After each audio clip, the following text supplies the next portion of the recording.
আজি আমি অসম আৰু মেঘালয় চৰকাৰে এটা বন্ধুত্বমূলক আৰু সৌহাৰ্দ্যমূলক পৰিৱেশত আলোচনাত মিলিত হওঁ। আলোচনাত প্ৰথম ইস্যু আছিলে যে আমাৰ যি সীমান্ত বিশেষকৈ সীমান্ত অঞ্চলত হোৱা বিতৰ্ক 6টা অঞ্চলত আমি অৱসান কৰিছিলোঁ, বুজাবুজিৰ চুক্তি স্বাক্ষৰিত হৈছিলে। তাত আমি 15 আগষ্টৰ আগতে বাউণ্ডৰী পিলাৰ মৰাৰ বাবে আমি সিদ্ধান্ত লৈছোঁ। মেঘালয়ে কেইটামান এৰিয়া আমাৰ পৰা বিচাৰিছে নতুনকৈ এখন গাঁও, কিন্তু লগত এইটো আমাক প্ৰতিশ্ৰুতি দিছে যে তাৰ বিপৰীতে সম পৰিমাণৰ মাটি তেওঁলোকে অসমক দিব। আমি এই বিষয়ত এসপ্তাহৰ ভিতৰত এটা সিদ্ধান্ত ল'ম। পিলিংকাটা এৰিয়াক বাদ দি বাকী 5টা এৰিয়াতে আমি 15 আগষ্টৰ আগতে বাউণ্ডৰী পিলাৰ যাতে মাৰিব পাৰোঁ তাৰ বাবে দুইখন চৰকাৰে প্ৰচেষ্টা চলাবলৈ আজি সন্মতি প্ৰকাশ কৰে।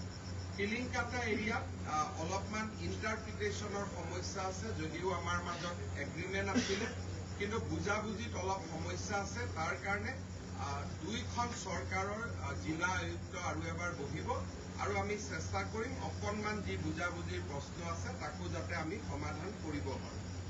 অসম আৰু মেঘালয়ৰ সীমান্তত তুলসীত এটা জলবিদ্যুৎ প্ৰকল্প নিৰ্মাণ হ'ব পাৰে। 55 মেগাৱাট তাত বিদ্যুৎ শক্তি উৎপাদন কৰিব পৰা যাব।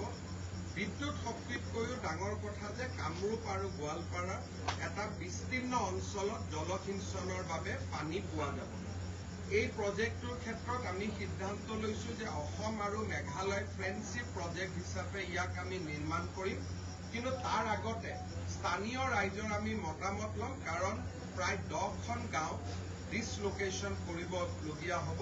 গতিকে গাঁৱৰ ৰাইজৰ লগত কথা পাতি তেওঁলোকৰ সন্মতি লৈ আমি ভৱিষ্যত কাৰ্যব্যৱস্থা আমি আগবাঢ়ি যাম। গুৱাহাটী মহানগৰীৰ বানপানীৰ ওপৰত আজি প্ৰথমবাৰৰ বাবে অসম আৰু মেঘালয় চৰকাৰ একেখন টেবুলত বহে। অসম চৰকাৰে সম্পূৰ্ণভাৱে কেনেকৈ গুৱাহাটীৰ কৃত্ৰিম বানপানীত আমি 3টা পইণ্টত মেঘালয়ৰ পৰা বহুত পানী পোৱাৰ কাৰণে গুৱাহাটীত কৃত্ৰিম বানপানীৰ সমস্যাৰ সৃষ্টি হৈছে, তাক এটা আমি প্ৰেজেণ্টেশ্যনৰ জৰিয়তে তেখেতসকলক বুজাব চেষ্টা কৰোঁ। মেঘালয়ে আমাৰ কথাখিনি সম্পূৰ্ণভাৱে বুজিছে, কিন্তু তাৰ লগে লগে এইটো কথা যে এই গোটেই পাহাৰবিলাক ব্যক্তিগত মানুহৰ, মেঘালয় চৰকাৰে তাক কিমান শাসন কৰিব পাৰে, তাক কিমান ৰেগুলেশ্যন আনিব পাৰে, বিষয়টো পৰীক্ষা কৰিব লাগিব।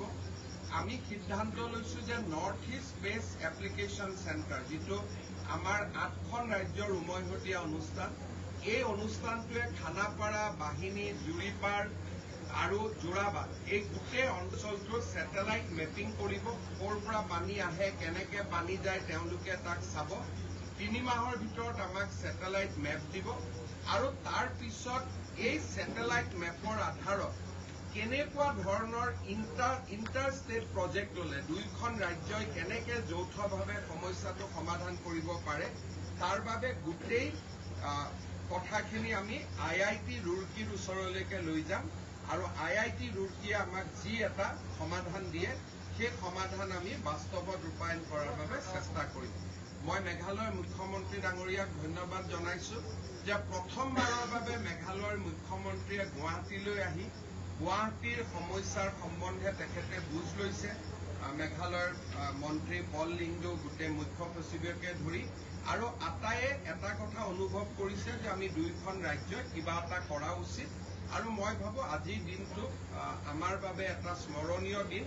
অন্ততঃ বহুদিন স্থবিৰ হৈ থকা ব্যৱস্থা এটাক আজি আমি কিছু আগুৱাই লৈ যাবলৈ সক্ষম হৈছোঁ।